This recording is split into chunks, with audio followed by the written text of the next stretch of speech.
welcome to the NYwoodworx wood shop. My name is Al Schultz, and everything you're about to see is completely and 100% my fault. As I said, my name is Al Schultz, and I am the woodworker on staff here, since it's mine. And we're going to delve into the world of YouTube, and you get to be the first people to see the first video that NYwoodworx has ever made. And this is it. It's a shop tour. So, I've looked at YouTube videos, I've done some research, I've read the rules and regulations and the fine print on shop tours, and all I can see is you need a camera, you need somebody to talk, and you have to rotate around the room in a clockwise fashion explaining everything. So, that's what we're going to do. We'll start right here at the beginning. And, well, actually, we'll start with the building. The building is a 24-foot wide by 28-foot deep prefab shed, if you will. It's a two-car garage, I guess. It does have a wooden floor. I wouldn't park much of a car on it, but it's a nice, comfortable wooden floor. And it was delivered in two pieces. They bolted it together, said sign here, give us a check, thank you very much, and it was done. It was done in like 3 or 4 hours. And then with the help of my daughter's boyfriend and a couple of other hands, we wired it and insulated it, sheeted it, we painted the ceiling, hung all the lights, and put in heat and air. And now it's a comfortable space to work. It's a nice shop. It's not as big as I'd like. I probably should have ordered something in the realm of 600 feet wide by 900 feet deep and 6 stories tall. But then again, I'm not Jimmy DiResta. So, starting here in the corner, we have the power, which we are sub-feeding from the house. The house is just literally across the driveway. This shop is on my property. I was actually working in a basement shop as a hobbyist for several years, and due to some health reasons, bad back injury from driving a dump truck for many years, I can't bounce around anymore, so we had to sell our business, which was a dump truck, and we just moved our retirement up early, so we are slowly getting into doing this full time. So back to the tour. This is the panel. It is a 200 amp panel, but we are only sub-feeding it with 100 amps from the house right now. I don't want to take any more power than that from the house because I don't want to mess with the power in the house. It's been more than enough power for everything I have in the shop right now, which is not a lot, but it's not a little either. And so far, no issues. But the panel is there. If we ever do want to put a dedicated service to it, it's ready to go. There are outlets every 6 to 8 feet going around the room. As a matter of fact, there are 46 outlets, 110 volt outlets in this room, and there are 6 220 volt outlets. There's one dedicated 50 amp for the CNC. There are 3 on a circuit, a 30 amp circuit, and 2 on a 30 amp circuit, and they are wired opposite, so I won't be plugging into the same circuit with too many pieces of equipment at any given time. Everything in the shop is pretty much mobile. My planer and joiner and everything are, well, the planer is 220, and the table saw is 220. So they move and can be plugged in different areas, and I never have too much draw because I'm never running more than 1 or 2 pieces of equipment at any given time anyway. So that's that. And we have cable TV in the shop. No TV, but we have cable. And we have internet. I ran Cat 5 cable from the shop, or from the house to the shop, and then we hooked up a router, and we use it as a Wi-Fi relay, and I have my own Wi-Fi here in the shop, so I can run the computer, I can run, on my cell phones, and when people come over, they can steal my internet, all that good stuff. So anyway, so from here, we will move forward and hopefully explain all your questions. Thank you. So this is the Rockwell Series 15 drill press. I don't know what horsepower it is. It's late 70s, early 80s. I actually got it from a former neighbor. It's a beast. It weighs a ton. It's a drill press. It needs some work. The return spring broke on me, and drills holes, because that's what I needed to do. This is a new addition to the shop. It's the Supermax 1938 drum sander. I did buy it from Laguna. They've just recently acquired Supermax, and I like Laguna. As you'll see, I have some other Laguna equipment, and it's a great addition. One thing I will say about these, I had a dual drum Grizzly. It was a beast. It was the size of a washing machine, and it would take a 3-inch chopping block, and if you took too big a bite, it would send it across the shop, you know. And I did hit the concrete wall in my basement and shattered a board once, and it scared the tar out of me. But these drum sanders are amazing, but they are not, I repeat, not thickness planers. They're made for finish sanding, and they do a really, really awesome job at what they were designed to do. So, use your drum sander as a thicknesser, or not as a thicknesser.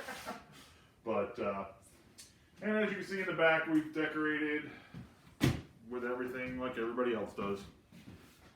So as you continue down the shop, the drum sander and the drill press are there. You're basically at the door now. We have a rigid 14-inch bandsaw. It's a good bandsaw. It's a big box store bandsaw. I want a bigger bandsaw so I can do some resawing, but that bandsaw has done just about everything I've asked it to do.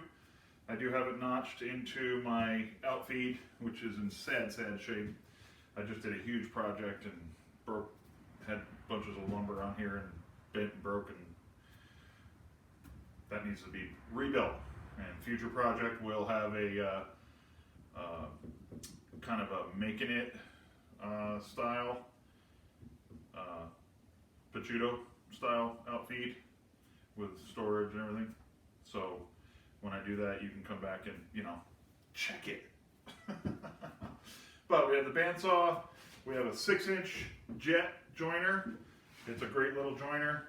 I would actually like to upgrade to the jet 12-inch joiner planer combo, just to eliminate a couple of pieces of equipment. You can see behind me here I have my Powermatic 15-inch planer. It's late 2000, early 2000 I should say, model, and I don't like it. But this being the center, not really the center of the shop, but the center of the shop is my 1970 Rockwell Unisaw. This is before Delta acquired them. This saw was gifted to me by a cabinet maker I was apprenticed to in high school. He's a wonderful man. He has forgotten more than I'll ever know about woodworking. And this was one of his first saws when he started his cabinet shop. And he gave it to me here a couple of years ago. It was amazing. I had no idea it was coming, and it's been a really good saw. There's absolutely not one single safety feature on this saw. It will eat you alive. It's 3 horsepower, big triple belt drive. The trunnions look like they came out of a 57 Chevy. I mean, it's just, this saw probably weighs 500 pounds. It's crazy, crazy, crazy. And it's got an old school Biesmeyer fence, an original one, not one of the lighter duty ones. I mean, this is a 2x4 solid steel tube that the rails are made on. And from there, we have some clamps hanging on the walls, my box joint jigs, small routers and stuff like that. And sandpaper station, my grandfather's bench, which is just the bench top. It was probably a Montgomery Ward's or Sears or catalog big box store for you young people before Amazon. And it's not straight, it's not flat, it's wonky, but it was my grandfather's, so I'll keep it forever. Alright, this is the area I was just in. This is behind the table saw right here. And as I was saying, this is my grandfather's bench. He's been passed for many years now. And it's just there. It makes me feel good. It makes me feel warm and fuzzy. And and that's what its job is. This is trash because I have no idea where to put it. I have no idea where to put it. You'll see there's a theme of needing storage solutions throughout the shop, and I'm slowly working on them. This is my clamp rack. I like to be efficient with my ideas, so my clamp rack, if you knock it over and throw the clamps on the floor and stand it back up, you can put trash in it. But, you know, recycled, I think this was a card file at some point in time, and now it's got screws and Craig jig tools and hammers and light bulbs and tape. There's some miscellaneous router bits. Again, more clamp storage. This shelf right here was, my grandfather had a local woodworker build, probably before I was born. For my grandmother, she collected Hummel figurines, little porcelain figurines. And this had glass shelves and a glass slider on it, and that's what she kept all her figurines in for all my life. And when she moved out of the house and it was rebuilt by one of my cousins, you know, they didn't want the case anymore, and I said, absolutely, I'll take it. So I'm going to start a hand tool collection. I'm not a hand tool woodworker. Someday maybe, but I love old tools. I love old planes. I've got a couple of wooden planes. I've got a couple of old wooden Stanley levels up here. And then some of the stuff is stuff I actually use. There's the box joint data blade, a rip blade, the wrenches, and the miter gauge for the saw. And so everything kind of has its purpose and has its home. And now, so as I said, my benches leave a little bit to be desired. These were literally thrown in temporarily. Has anybody ever built anything temporarily? Temporarily a year ago, because we wanted to get everything out of the basement and get it in the shop and start building again. And here we are. But a couple utilitarian things I didn't cover, or forgot to cover. The shop is air conditioned and it is heated. We have an 18,000 BTU 220 volt air conditioner and 120,000 BTU propane furnace. And the main reasons for that is I'm old and fat and I like to be comfortable. But it's kind of a safety issue too. I did have a bad injury we can talk about sometime, where I took the end of my fingers off with a track saw. But earlier I mentioned that saw, my table saw, has no safety features, and I see men and women who are far better skilled than me, and I'm passing no judgment, but I see them working in freezing shops, unheated shops and all that, and they're wearing these big heavy flannel coats and loose sweatshirts, and I see them reach across that table saw, and I don't care what anybody says, you are not going to stop a 3 horsepower saw from grabbing your wrist. And so climate control is more than just being comfortable. It's a safety thing for me. I'm not saying everybody who does not have a climate controlled shop needs to. I am saying if you don't have a climate controlled shop and you do put climate control in it, you will love it. I promise. Anyway, back to the tour. So, air conditioner, heater. My lights are from a big box store. They're 2 foot by 4 foot coffers that I've just mounted. Kind of looks willy-nilly. I think it has some semblance of reason, but they are LED 6500K, and I do have a couple of auxiliary, because when you get extremely bright lighting, you get extremely dark shadows. So there's no rhyme or reason. It's either well lit or it's terrible. So I have more lighting I have to buy because I have good lighting, if that makes sense. So, back to the tour. Crappy countertops, which will eventually, maybe I'll shoot some YouTube videos about building countertops. This is my chop saw. It's not a slider, it's not a glider, it's not a laser, it's nothing. it's a chop saw.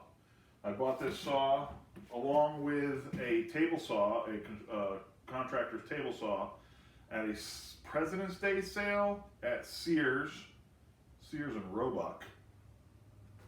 Google it. Each one was $99 in 1992. And she's old and wore out and got a lot of bearing noise and probably is on the docket to be replaced, but she's been around a long time. She's been around longer than both of my daughters. But I find it hard to replace things that are still working, you know, and it's a good saw. You do see, I do have a couple of dust collector feeds. One goes to the back. This is again temporary because I was going to build a box for it, you know. And the other feed goes to the floor for a floor sweep. Along with climate control, floor sweep. Amazing invention. Whoever thought of that should get the Nobel Peace Prize. So let's move on down this way.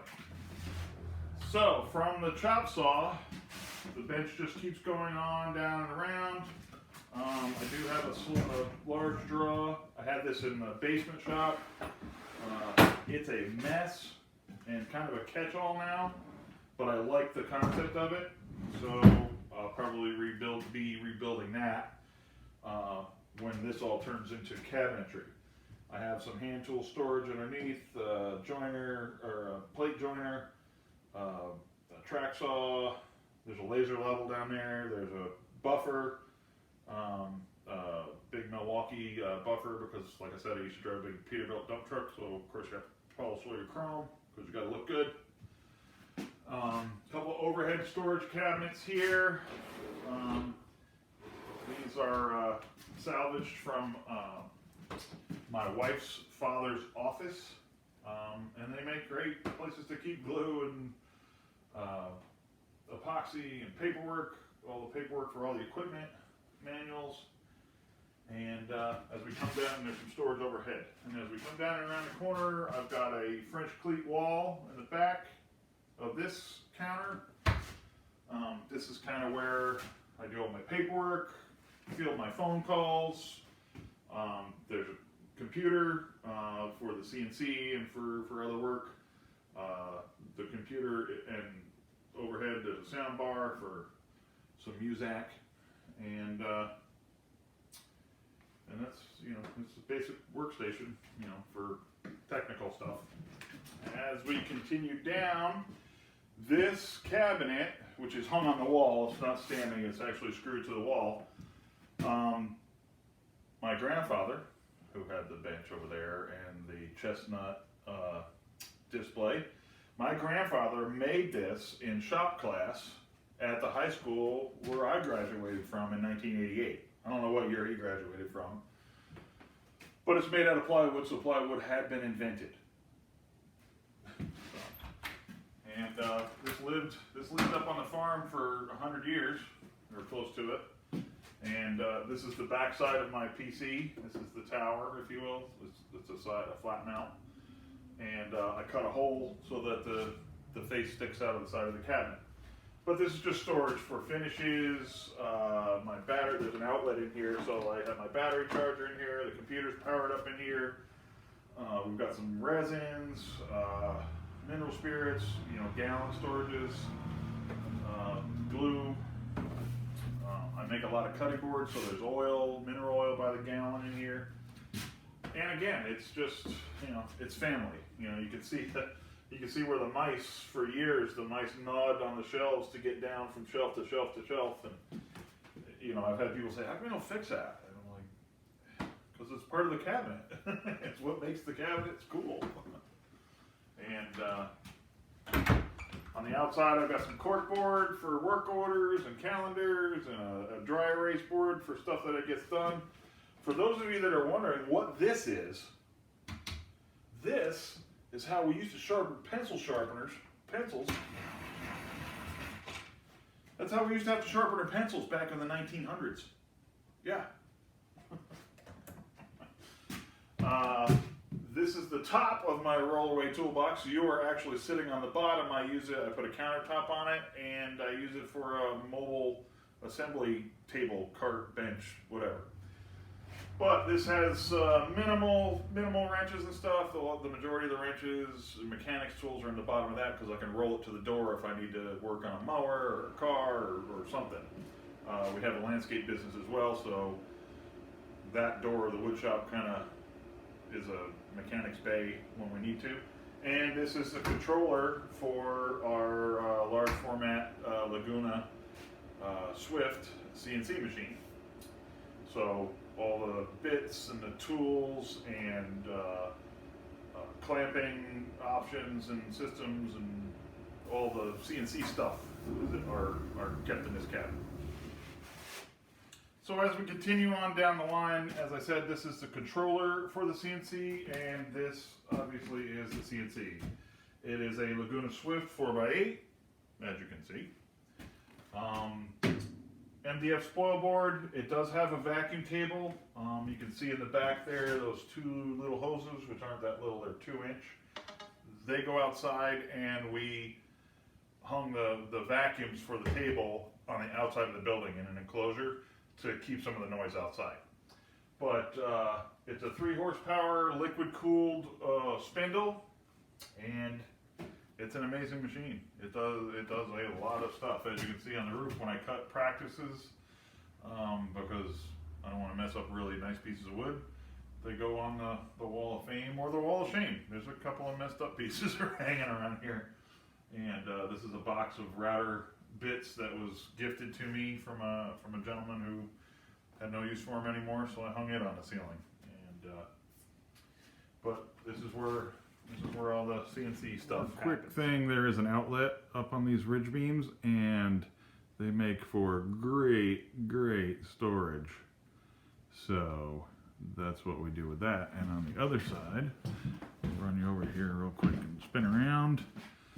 There's more storage up there, some clamps, and all that stuff. So we use every nook and cranny we can.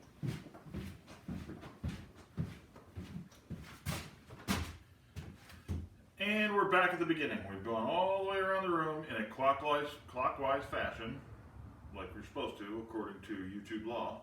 And we're back at the front door, walk-in door, whatever you want to call it. But we have one more piece of equipment left.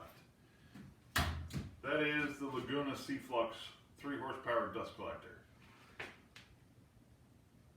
Not much to say about this piece of equipment other than it really sucks.